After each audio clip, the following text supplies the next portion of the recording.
자, 안녕하세요. 반갑습니다. 이 원장입니다. 제 8강은 요양보호사의 인권에 대한 부분을 강의하도록 하겠습니다. 자, 요양보호사 법적 권익보호 보겠습니다. 안전과 보건에 관한 보호. 자, 산업안전보건법 한번 볼까요? 산업안전보건법은 산업재해를 예방하고 쾌적한 작업환경을 조성함으로써 근로자의 안전과 보건을 유지 증진함을 목적으로 한다. 이렇게 나와 있네요. 자, 산업안전보건법 볼까요? 자, 노동자의 안전과 건강권을 강화하는, 우리 산업안전보건법이 노동자의 안전과 건강권을 강화하는 법규예요. 법의 보호 대상 확대가 이렇게 나와 있네요. 근로자에서 노무를 제공하는 자, 노무를 제공하는 자는 근로자 이렇게 범위가 좀 확대했다는 얘기죠. 자, 가장 중요한 게 이거 작업중지권이에요. 작업중지권. 여러분, 작업중지권. 재해가 발생할 급박한 위험이 있는 경우 작업 중지 및 대피를 가능하게 되어 있습니다. 그래서 사업주는 이 근로자가 이런 작업 중지를 했다는 이유로 불이익을 줘서는 안 됩니다. 자, 그다음에 이런 경우는 사업주 처벌 강화가 나와 있는데, 자, 사업주가 노동자를 사망에 이르게 한 경우 또 7년 이하 징역이나 또는 10억 원 이하의 벌금에 처하도록 되어 있습니다. 그래서 우리 그 노인 장기 요양보험법에도 그런 것들이 나와 있습니다. 우리 요양보호사 선생님들이 가정에 가가지고 서비스를 제공하다가 혹은 보호자나 또 수급자로부터 어떤 유해를 받을 수 있는 부분이 있을 수 있어요. 그런 경우에 산업안전보건법에 따라서 즉시 거기에서 서비스를 제공하지 않고 현장을 탈출해 가지고 나오는 경우도 있어요. 이런 경우 우리 기관에서는 노동자에 대해서 불리한 처우를 해서는 안 된다고 되어 있습니다. 다음은 또 뭐가 있나 볼까요? 안전과 보건에 관한 보호, 산업재해보상보험법, 산재법이에요. 산재법. 자, 산재법 한번 볼까요? 자, 사업장이 부도나 폐업한 경우에도 받아요.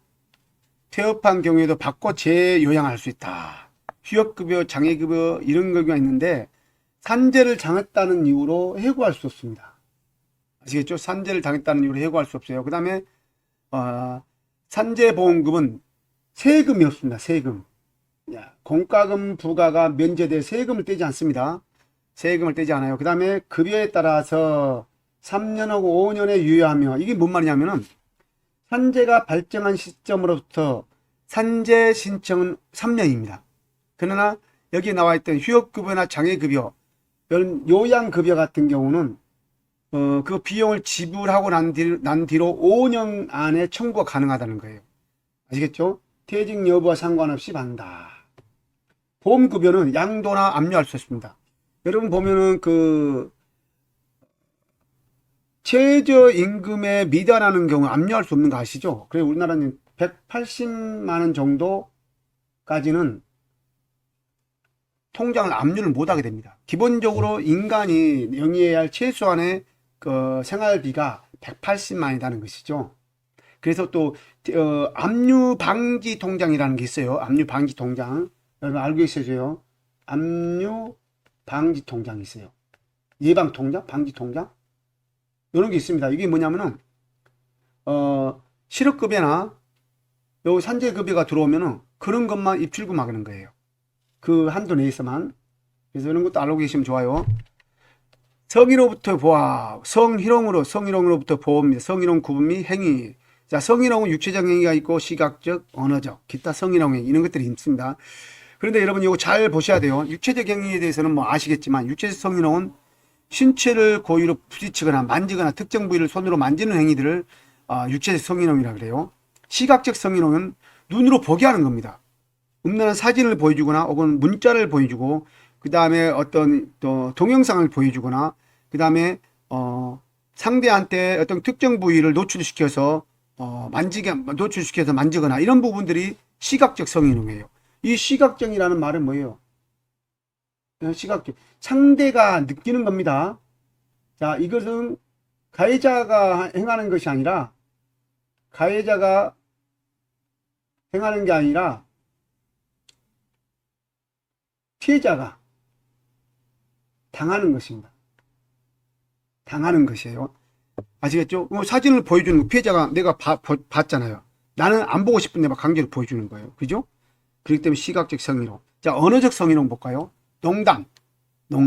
여러분 전화통화도 마찬가지예요. 전화로 들러오는 것도 언어적 성희롱이죠. 그 다음에 외모를 평가하거나 성적 비유하거나 또 신체 부위를 언급하고 회식 자리 옆에 앉히게 하는 경우. 그 다음에 또 뭐예요? 강제로 술을 따르게 하는 경우.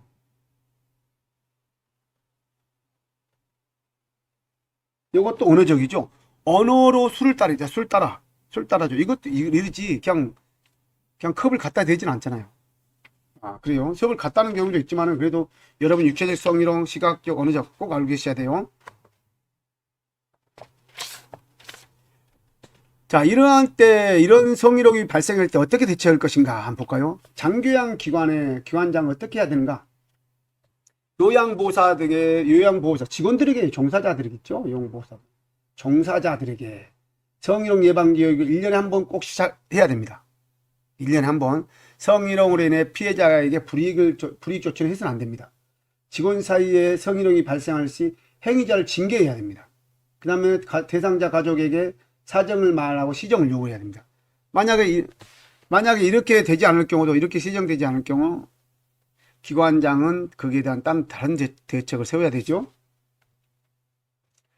요양보호사는 어떻게 대처하는가 볼까요? 감정적인 대응은 삼가하고 단호히 거부한다. 여러분 감정적인 대응이란 게 뭐예요? 내가 지금 기분이 나빠요.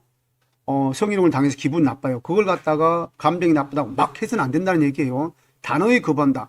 어르신 이러시면 안 됩니다. 단호한 말. 화내란 말은 아니에요. 단호히 거부하라는 말은 어투를 정확하게 어르신 이러시면 안 됩니다. 이렇게. 아시겠죠? 모든 피해 사실에 대하여 기관 담당자에게 보고해야 된다. 시설장에게 보고해라는 뜻이에요. 시설장이나 관리 책임자에게 보고해야 한다. 자, 그리고 나서 심리적 치유 상담이 필요한 경우, 그 다음에 법적 대응이 필요하다고 판단된 경우 외부 전문기관에 상담을 의뢰해 가지고 치유받아야 됩니다. 자, 그렇다면은 요양보호사의 직업윤리 원칙은 무엇인가 한번 볼까요? 자, 대상자를 차별해서는 안 됩니다. 어떤 차별?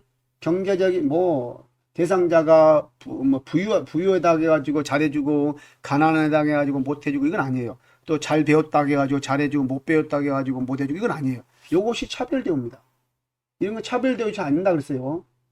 대상자 인권을 옹호하고, 옹호는 뭐예요? 옹호 지지한다는 것이 옹호자. 나중에 요양보호사 역할에 나옵니다. 지지자 역할, 옹호. 자기 결정권을 최대한 존중한다. 지시에 따라 업무와 보조를 성실히 수행한다. 그렇죠? 누구의 기관장의 지시, 관리 책임자의 지시예요. 상사의 지시라는 뜻이에요. 지속적으로 기술과 기술을 습득한다. 지속적으로 지식과 기술을 습득한다. 이렇게 되면 어떤 현상이 나올까요? 질 높은 서비스가 됩니다. 질 좋은 서비스, 질 높은 서비스가 제공됩니다. 아까 시설생활노인 권리선언에 대한 부분 나왔죠? 지속적인 지식과 기술을 습득함으로 해서 질 높은 서비스 제공해야 한다. 복장 및 외모 관리를 포함하여 자유관리를 철저한다. 일 가는데 손톱에 매니큐어 칠하고 손톱 길어가지고 화장 진하게 해가지고 그건 안 좋죠. 복장 및 그러면 어르신들이 엄청 그 피로감을 느껴요. 손톱 밑이 가장 지저분하다 그러잖아요. 그래서 이런 관리도 철저해야 된다. 6번째, 알게 된 비밀. 업무상 알게 된 비밀, 개인정보를 비밀로 유지한다. 여러분 몇 시간 동안 일하다가 보면 어르신들의 가정사 또 어떤 경제적인 어떤 엄청 많은 것을 알게 돼요. 이것을 마치 다른 친구들에게 자랑하듯이 얘기하면 안 됩니다. 절대 개인정보를 비밀로 해야 됩니다. 절대 누설하면 안 됩니다. 그다음에 업무와 관련된 대상자의 가족, 의사, 간호사, 사회복지사들과 적극 협력해야 한다. 나중에 나오겠지만 이것이 요양보호사의 역할에서 정보 전달자의 역할이에요. 정보 전달자 역할입니다. 노인학대를 발견하면 즉시 신고한다. 어디? 즉시 신고한다. 노인보호 전문기관에, 그 다음에 경찰서에 노인보호 전문기관 신고 전화는 1577-1389 하겠어요. 서비스에 대한 물질적 보장을 받지 않는다. 절대 어르신과의 수급자와 보호자와의 관계, 물질적인 보상은 받으면 안 됩니다. 돈을 주고받고 금전적 거래를 해서는 안 됩니다. 꼭 명심하세요. 그 다음에 대상자와 상호 대등한 관계임을 인식해야 한다. 자, 수직관계가 아니에요. 수직관계가 아니에요. 수평, 상호 대등한 관계, 수평, 상호 대등한 관계다. 다음 윤리적 태도, 대상자는 하나의 인격체로 존중해야 한다. 바로 존엄한 존재로 대우받을 권리예요. 인권 중시, 권익 중시, 이것이 존엄한 존재로 대우받을 권리예요. 요양보호사로 종사하게 된 동기를 점검하여 겸손한 태도를 유지한다. 이 말은 뭐예요? 내가 왜 요양보호사를 처음에 하게 됐지? 처음에 뭐라 그래요? 봉사하기 위해. 자, 공짜로 가도 봉사도 하는데 돈 받고 봉사하는 것은 참 즐겁고 행복한 거예요. 이런 겁니다, 바로. 그래서 겸손한 태도를 유지한다. 요양보 없는 대상자의 건강과 일상생활에 직접적인 영향을 미치므로 요양보 업무가 어르신의 건강과 일상생활에 직접적인 영향을 미치므로 성실하고 침착한 태도로 책임감을 갖고 업무 활동을 한다. 책임감이 있어야 됩니다. 그 다음에 자신이 모든 요양보호사를 대표한다고 생각한다. 여러분, 요양보호사 한 명 때문에 전체 요양보호사가 욕먹는 경우가 있어요. 바로 그걸 얘기하는 겁니다. 내가 요양보호사 대표다. 이런 생각을 가지고 업무를 시작해야 한다는 뜻이에요. 요양보 업무와 관련된 모든 직업인과 상호협조하는 자세를 가진다. 이건 뭐야? 아까 의사, 또 간호사, 사회복지사 이런 것들이에요. 이게 요양보호사 역할이 뭐라고요? 정보 전달자 역할이다. 업무 수행에 필요한 교육 훈련과 프로그램에 적극적으로 참여해 지속적으로 개발한다. 이게 뭐라 그랬죠? 시설생활러닝 권리에 대한 부분에서 뭐라고요? 진료분 서비스를 제공받을 권리에 해당된다. 자, 상호 신뢰감 형성하기 위하여 친절하고 예의 바른 태도, 그 다음에 언어 생활을 하려고 노력해야 한다. 자, 막 어르신한테 최고의 존칭은 어르신입니다. 어르신, 이러셨어요, 저러셨어요, 이렇게 하세요, 저렇게. 어르신이라고 반드시 존칭을 사용해야 됩니다. 자, 늦거나 이런 일이 있어요. 늦거나 방문일 변경 시 반드시 사전에 연락해야 돼요. 그냥 연락도 않고 그냥 시도 때 없이 보통 9시부터 12시까지가 서비스 시간인데 뭐 10시에 오고 11시에 오고 이러면 어르신들은 어느 시간에 장단을 맞춰야 할지 몰라요. 그래서 반드시 어르신 걱정합니다. 9시에 서비스에 들어와야 되는데 늦게 온다. 걱정을 해가지고 안절부절해요. 그럴 때 사전에 미리 어르신 어떤 일이 일어나가지고 잠시 조금 늦겠습니다. 좀 기다려주세요. 이렇게 한다거나. 아시겠죠? 난 방문시 대상자가 없으면 다음 방문일을 적어 메모한다. 대상자가 없는데 방 안에 들어가면 돼요? 안 돼요? 안 됩니다. 그런다고 해가지고 일을 해준다고 해가지고 어르신도 안 계시는데 대상자 방에 들어가가지고 막 청소를 하고 그런 거예요. 절대 있어서는 안 됩니다. 문제를 일으킬 수 있어요.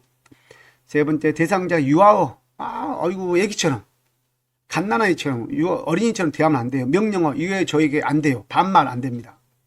절대 안 됩니다. 아까 말씀드렸듯이 어르신이란 단어를 사용하시는 게 좋습니다. 대상자와 같은 높이, 시선 높이 엄청 중요해요. 이 시선 높이, 눈높이 대화를 뜻이에요. 어르신 앉아 있는데 요양보호사는 위에서 팔짱을 끼고 얘기한다. 안 됩니다. 절대 안 돼요. 어르신이 앉아 있으면 앉으세요. 서서 있으면 서서 하고. 신체 접촉은 상황에 맞게 과도한 신체 접촉은 피한다. 꼭 알고 계셔야 돼요. 개인적으로 별도 서비스를 계약하거나 타기관 의뢰를 맡는다. 이러면 처벌 받아요. 개인적으로 서비스 계약을 하면 안 됩니다. 타기관에 의뢰하면 알선 의뢰 안 됩니다. 이런 경우는 시설장이나 관리 책임자한테 보고해야 합니다. 자, 요양보호사는 다음과 같은 행위를 하지 말고 법적 윤리적 책임을 다해야 한다. 대상자에게 돈을 빌리거나 팁을 받는 행위, 복종구를 판매하는 행위 안 돼요. 본인 부담금을 할인하거나 추가로 부담하는 행위, 이거 안 됩니다. 절차에 따라서 하기 때문에 절대 안 됩니다. 등급 판정, 윤활 행위 안 돼요. 이런 건 절대 안 됩니다. 요양보호사는 사고 발생 즉시 무슨 일이 발생하면 즉시 보고를 해야 합니다. 누구한테? 시설장이나 관리 책임자에게 보고한다. 전문가의 진단에 필요한 사항은 요양보호사 판단, 조언하지 말아야 한다. 요거 매 단원마다 나옵니다. 요양보호사가 판단, 조언하면 안 돼요. 시설장 또는 관리 책임자에게 보고하여 전문가와 상담할 수 있도록 연계한다. 무슨 일이 있으면 무조건 시설장이나 관리 책임자에게 보고한다. 시설장이나 관리 책임자에게 보고한다. 잊지 마세요. 자, 여러분이 엄청 중요한 거, 법적인 소송에 휘말리지 않기 위해 다음을 준수해야 한다. 이것이 요양보호 서비스를 제공할 때 꼭 기록해야 할 사항이에요. 제공된 서비스 내용을 정확히 기록한다. 정확히 기록한다고 했어요. 자, 대상자의 상태 변화를 세심하게 관찰하 이를 정확히, 여기도 정확히 기록한다 해요. 제공해야 할 서비스가 확실하지 않을 때는 도움을 요한다. 누구한테? 시설장이나 관리 책임자에게. 대상자가 학대를 받는다고 의심되는 경우 보고하거나 신고한다. 보고하거나 신고한다. 어디 신고? 즉시 신고합니다. 어디? 경찰서나 노인보호 전문기관. 아시겠죠? 자, 그래서 요것을 자 쉽게 얘기를, 이 두 가지를 쉽게 얘기해 보겠습니다. 자, 객관적인 사실만 간단, 명료하고 정확히 기록한다. 간단, 명료하게 정확히 기록한다. 자, 객관적인 사실, 주관적인 사실, 주관적인 생각은 들어가면 안 됩니다. 객관적인 사실이란 건 뭐예요? 어르신이 오늘 밥을 반 공기를 드셨다. 혹은 3분의 1 공기를 드셨다. 국 한 그릇을 드셨다. 화장실을 오늘 오전에 3번 다녀오셨다. 이렇게. 여러 번 다녀왔다면 아니에요. 여러 번이라는 것은 추상적인 단어예요. 추상적인 단어는 사용하면 안 돼요. 자, 여러분 어떻습니까? 오늘 강의 심플했죠? 8강 마쳤습니다. 여러분 8강 좋았죠? 야, 여러분 좋았으면 구독, 좋아요, 알람 설정까지 꼭 부탁드립니다. 구독, 좋아요는 제가 영상 제작에 큰 힘이 됩니다. 여러분 제 9강에 만나 뵙도록 하겠습니다. 안녕히 계십시오.